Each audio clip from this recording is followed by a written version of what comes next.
Un saludo afectuoso desde la distancia para los alumnos, los docentes y la familia que sabemos nos apoyan y acompañan en estos espacios.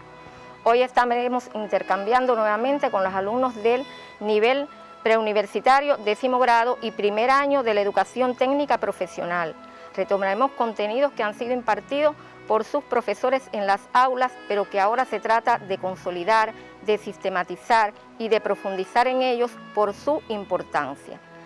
Tenemos un aliado principal en nuestra clase, que es el libro de texto. Libro de texto que es la bibliografía básica y fundamental y que siempre les recordamos a los estudiantes para que la utilicen durante todo el proceso de la clase y en sus casas.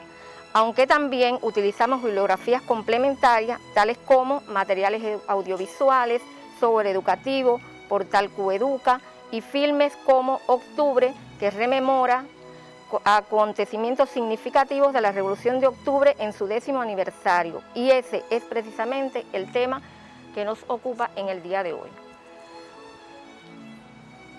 El triunfo de la Revolución Socialista de Octubre, establecimiento de la dictadura del proletariado. Y cuando pensamos darle tratamiento a este tema, tenemos que recordar la situación del país en víspera de la Revolución. El país presentaba un nivel medio de desarrollo del capitalismo. Existían alrededor de 150 monopolios que poseían las ramas fundamentales de la industria. Había una significativa presencia de monopolios extranjeros en la economía. La clase obrera se concentraba en grandes empresas, fundamentalmente en la capital, y la convertía en una poderosa fuerza organizativa determinante para la lucha política. En el campo predominaban las relaciones de producción feudal. El campesinado, el 80% de la población padecía de una pobreza extrema y de la explotación de los terratenientes. La participación de Rusia en la Primera Guerra Mundial elevó la deuda externa y provocó la ruina de la industria, el transporte y la agricultura. Fueron estos factores determinantes que conllevaron a estimular la actividad revolucionaria de las masas que provocó la derrota del zarismo en Rusia. Ahora, tenemos que recordar qué sucedió en ese país después del derrocamiento del zarismo, Nicolás II. Vamos a recordar qué se estableció, quién tomó el poder y como forma de recordatorio les presento un esquema donde expresa precisamente que se puso de manifiesto la coexistencia de dos poderes. Por un lado, los soviets, representantes de los obreros, campesinos y soldados de toda Rusia, y por otro lado, el gobierno provisional, representantes de la burguesía y los terratenientes aburguesados. Recordar que los soviets tenían un gran poder, que controlaban parte de las milicias y los abastecimientos. Recordar también que los representantes de la burguesía controlaban gran parte del ejército y dominaban la política exterior. Que ante esta situación de dualidad de poderes deben recordar, deben volver a trabajar con esta figura representante, con esta figura guía del proletariado mundial, Lenin, quien ante esta situación alertó en todo momento a los obreros y elaboró el plan para transformar la Revolución de Febrero en Revolución Socialista. Escribió documentos, llamó a los obreros y elaboró las tesis de abril. Esto llevó precisamente al triunfo, al triunfo de la Revolución. Esto llevó precisamente al triunfo de la Revolución el 25 de octubre de 1917. Triunfa la primera revolución proletaria en unión con el campesino y dirigida por el Partido Comunista, y se establece la dictadura del proletariado. De esta forma, del 25 al 27 de octubre de 1917 se va a celebrar el segundo Congreso de los Soviets de Diputados Obreros y Soldados de toda Rusia. ¿Cuáles fueron los aspectos fundamentales que se trataron en ese segundo Congreso? ¿Cuáles fueron los aspectos? No. los aspectos fundamentales que se trataron en ese segundo congreso. Se constituye el primer gobierno de obreros y campesinos, el llamado Consejo de Comisarios del Pueblo, presidido por Lenin. Y se adoptan allí las primeras medidas del poder soviético, en este caso el Decreto de la Paz, el Decreto de la Tierra, la Declaración de los Derechos de los Pueblos de Rusia, medidas que abrieron una nueva alternativa para las masas oprimidas y medidas que debemos estar retomando en su libro de texto, profundizando y a la hora de explicar, a la hora de caracterizar el contenido de esas medidas. Digamos, en el Decreto de la Paz les presento algunos elementos, ustedes quizás quieran anotar.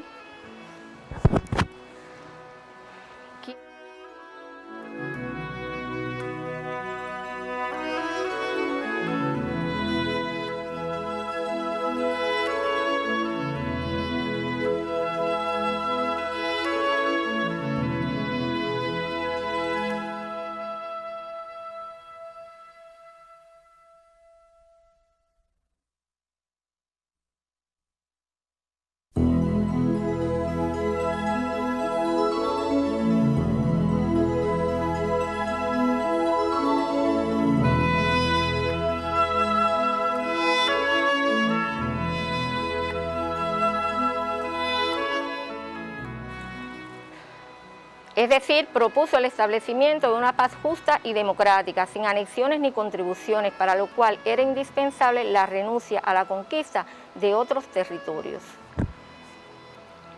El Decreto de la Tierra sirvió de plataforma a una reforma agraria que otorgó 150 millones de hectáreas en usufructo gratuito y perpetuo a los campesinos.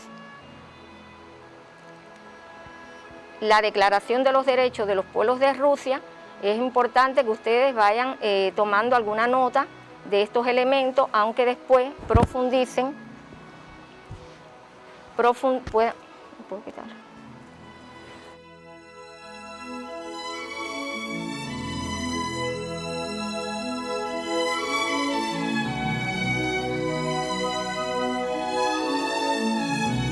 Esta medida proclamó el fin de la política terrateniente burguesa de opresión nacional, abrió el camino a la construcción de un Estado multinacional de nuevo tipo.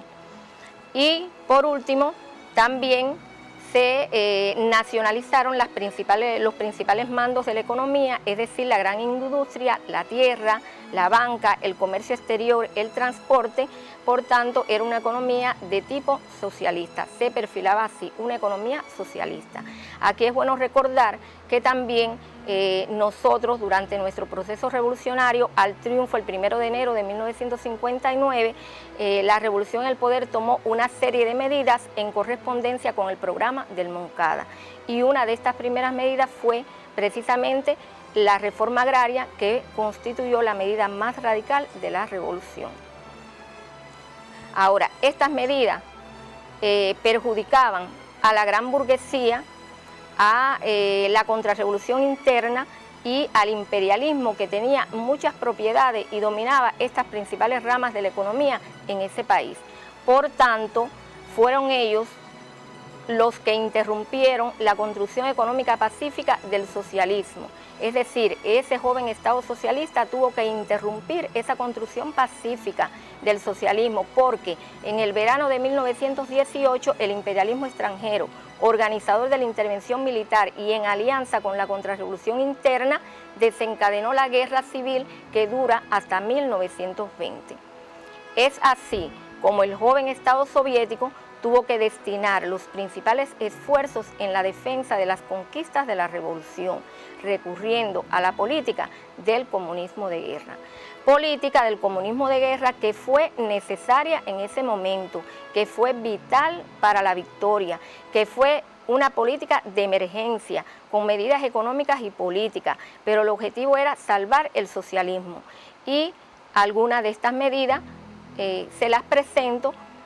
Si es posible, ustedes pueden estar tomando nota. Tenemos la centralización rigurosa por el Estado de la dirección de la economía, la prioridad a la producción militar, la prohibición del comercio privado, el establecimiento del control sobre los productos agrícolas, es decir, la contingentación,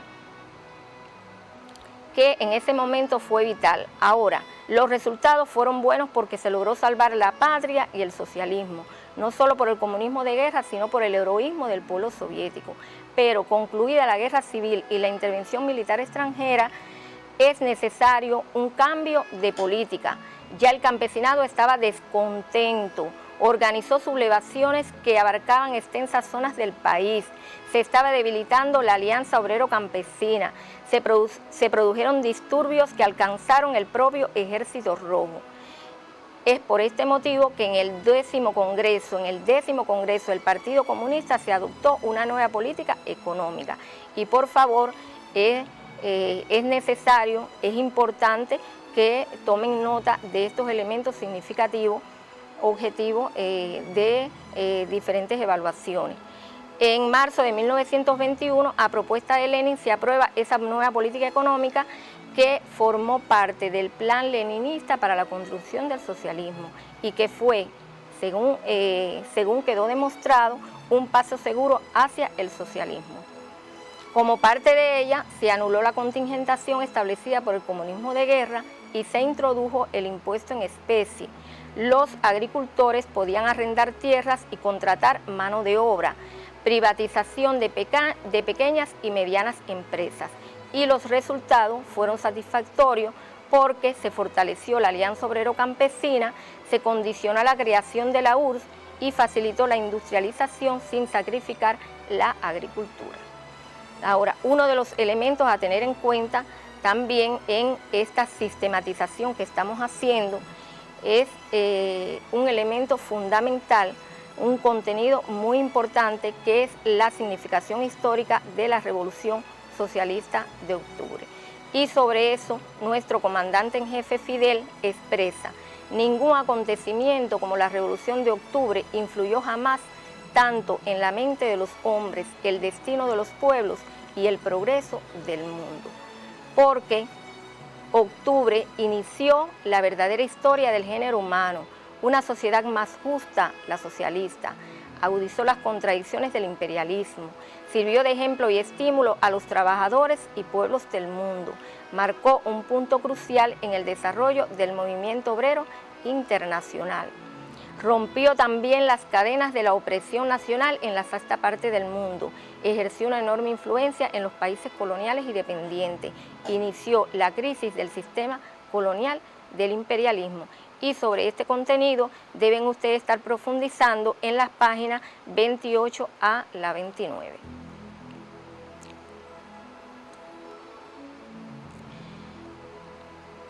Y en ya para culminar, es oportuno orientar el estudio independiente que vamos a realizar, la actividad 1 de la página 29 del libro de texto de Historia Contemporánea. ¿A qué se refiere la actividad 1 de la página 29?